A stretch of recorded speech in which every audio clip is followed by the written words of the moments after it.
নমস্কার। আগামী 9ই ফেব্রুয়ারি মাঘ মাসের কৃষ্ণপক্ষের অমাবস্যা অনুষ্ঠিত হতে চলেছে। এই অমাবস্যার নাম হলো মৌনী অমাবস্যা। এই তিথি শুরু হবে 9ই ফেব্রুয়ারি সকাল 8:02 এবং শেষ হবে 10ই ফেব্রুয়ারি ভোর 4:28। এই মৌনী অমাবস্যা সম্পর্কে শাস্ত্রে উল্লেখ করা আছে, দেবতারা এবং প্রয়াত পূর্বপুরুষরা সঙ্গমে স্নান করতে আসেন।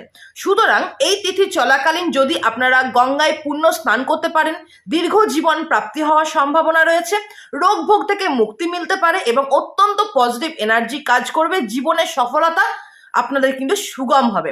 সুতরাং গঙ্গায় স্নান করলে খুবই উপকার পাবেন। যারা স্নান করতে পারছেন না, স্নানের জলে একটু গঙ্গার জল মিশিয়ে স্নান করার চেষ্টা করবেন।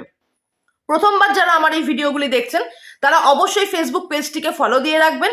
ইউটিউব থেকে দেখলে অবশ্যই চ্যানেলটিকে সাবস্ক্রাইব করে রাখবেন, যাতে নিত্য নতুন গুপ্ত বিষয়ের আলোচনা আপনারা শুনতে পারেন এবং যা আপনাদের নিত্য প্রয়োজন